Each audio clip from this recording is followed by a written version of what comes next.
Welcome, Podnutz Pro, show number 51. It's a beautiful day here in Tampa and in where you are in New Orleans. How are you, Matt Rainey? Well, it actually a couple hours to New Orleans, but Damn it's it. been raining a little bit. No, I don't want to live in New Orleans. Not that anything wrong with New Orleans, that it's not my kind of city. So I anyway, messed up that it's been intro. nice. It's been I'm nice. so sorry. I feel like, you know, that I got the information wrong. Horrible. Horrible intro, I said. But you're doing okay though? Oh yeah, doing good. How about you? Oh, I'm doing outstanding. And for those of you that are listening to the show for the first time, very simple. Myself and Matt Rainey try to introduce those folks that are in the home PC world and introduce you to the small business server side of things. So let's get it started. What are we going to talk about today, Mr. Rainey? The first thing I want to talk about is something that comes up quite frequently when you're doing server work, and that is the limits on incoming and outgoing messages with Exchange. Okay. Um, every server install that you're going to do, it's going to come up. It's going to be an issue because the limit is 10 megabytes sending and receiving. Okay. In today's world, that can be considered small. People like to email whatever that pops across their screen. They want to email it to 100 people. But I'm going to explain why we shouldn't do that. And I'm gonna have a link to an article. I'm not gonna give the link here because it's too long. What I'm gonna do is I'm gonna post a topic in the forum under Podnutz Pro with this show and with the link to that article. And actually, what I do is when I have this discussion with a client, I actually email them this link and I explain to them. I said, and look, read this article. This goes in depth and explains why we shouldn't. If you still want to do it, we're not gonna be. They want to say unlimited. Hey, Mr. Rainey, there's a lot of lag on your side for the last 30 seconds, but Really? is your Mac on? I know that we had talked about this last week. It is. Actually, I'm booting on the Windows. I'm sorry? I'm in the Windows right now, but do I need to switch machines? Oh, no. I was just reacting to the comment that you made last week, but your audio was crystal clear, then went down. Okay. How's it now? Can we go? Or No, it's still extremely low. really? It's like low? Like the volume is low? It's like AM radio. That's not good. That's not good. You want me to switch machines? No, we'll do whatever. I don't know if you want to log out of Skype, then I'll give you a buzz back, or... Okay. You want to do that? Yeah, and then we can just restart in the intro since we just started. So, all right, I'm going to end the call. What's up, everybody in the chat room? Thank you for partaking. Sorry about that.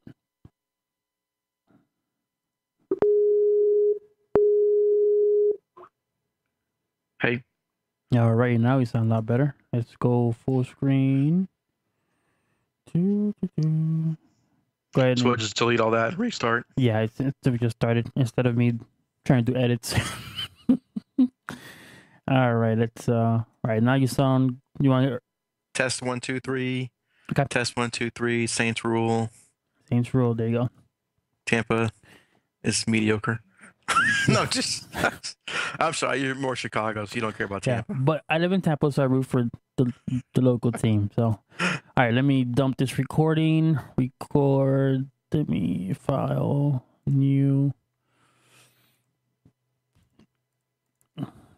Okay, we're recording now. There we go. Yes, Computer Pro. It sounds much better.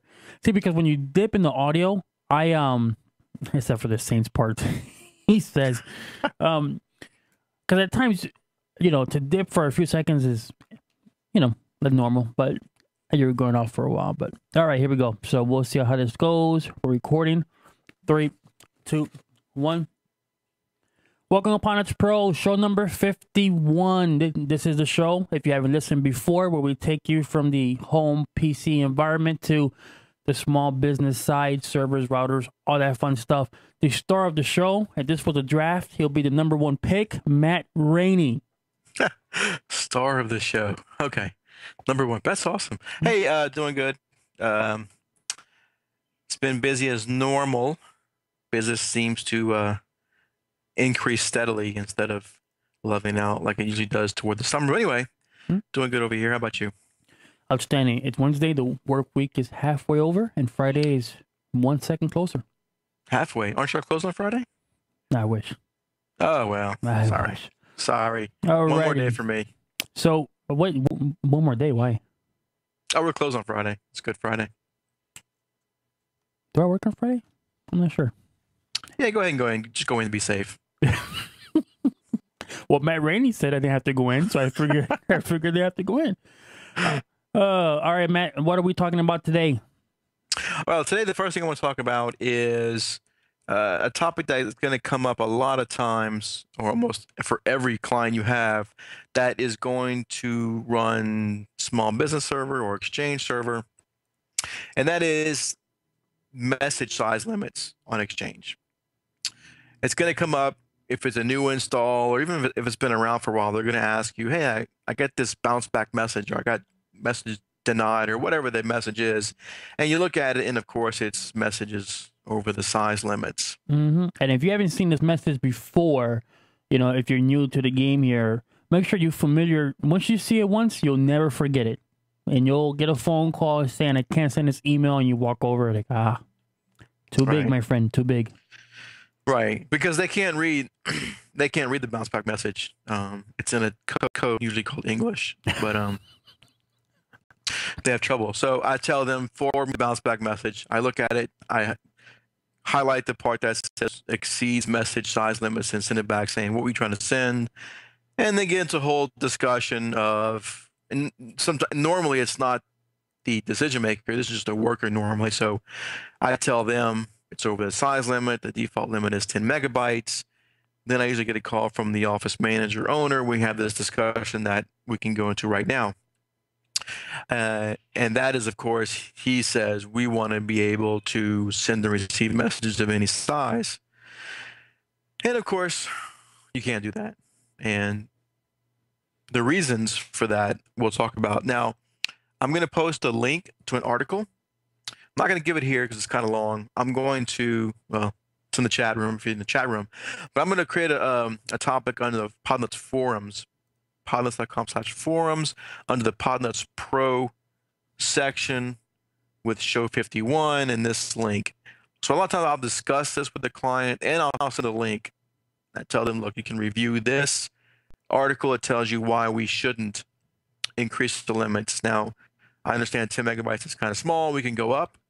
But just understand that these things we're going to talk about or in this article still apply. Maybe not as extreme because you're not going to 200 megabyte attachments, but still, if you go up, it can have an effect.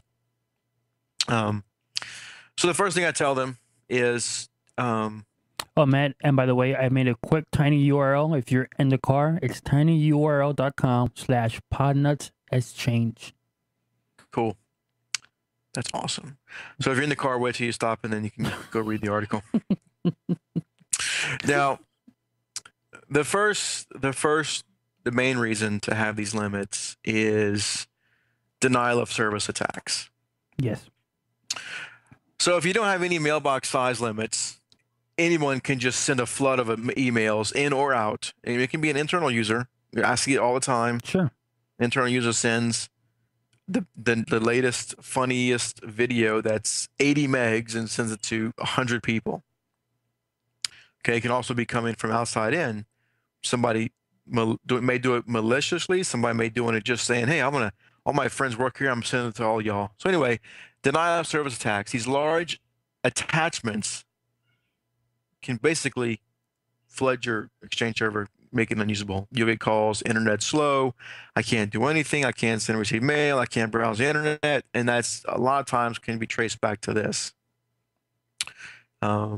As a quick note, one thing I normally do, if I suspect that it's that, I'll go and just kill the SMTP service on the server. and I'll watch the network traffic. If it goes down right away, that's what it is. Restart the service, it gets back to where it was. And for those that are asking, how do you watch the network traffic? What is there? If I'm doing something quick and easy, I'll just do a ping test from my office to their office. Okay. I'll see ping times normally in the thousands or 2000s even. As soon as you kill SMTP services, it'll go down to normal. As soon as you start it, and actually when it's stopped, I tell them browse the internet now. Oh, it works great now. Yeah, okay, well, now I'm gonna turn SMTP back on and let's see what happens. Mm-hmm. They go, oh, it's slow. Well, we can't do it now. It's just got to finish. I can't do anything about it. So anyway, denial of service attacks is the main reason I let them know that we shouldn't do this. Because most times it's not malicious. It's just clients sending things too large. Because of course, email is not intended for file transfer, blah, blah, blah. It's not what you're supposed to do. It's email. And we have spoken about this before, and you'll find this in the office where if I'm in one office and Matt's right across the hall from me in a different office, you find that the folks won't use the server to transfer a file. I'll email it to Matt, and that always. I don't get frustrated. I'm a gentle man. I'm full of niceness, but stuff like that kind of irks me. Yeah, and of course, another default on a small business server 2011 is 2 gigs mailbox. Mm-hmm.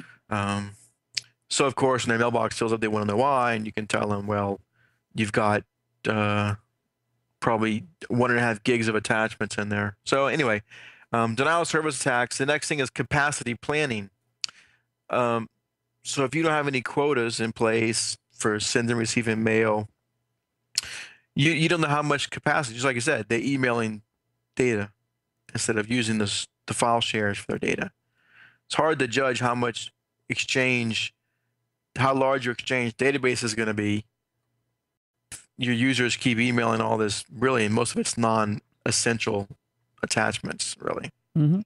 I mean, how many realistically business attachments do you find that are 50 or 60 megs? I mean, there's not much. It's usually the videos, and someone might try and send 1,000 pictures at once. Sure. Or one of the environments I was a network administrator, it was engineering, the company that dealt with AutoCAD and MicroStation drawings. And those of you that know those applications, those drawings are very large, and just transferring back and forth, their mailboxes got large.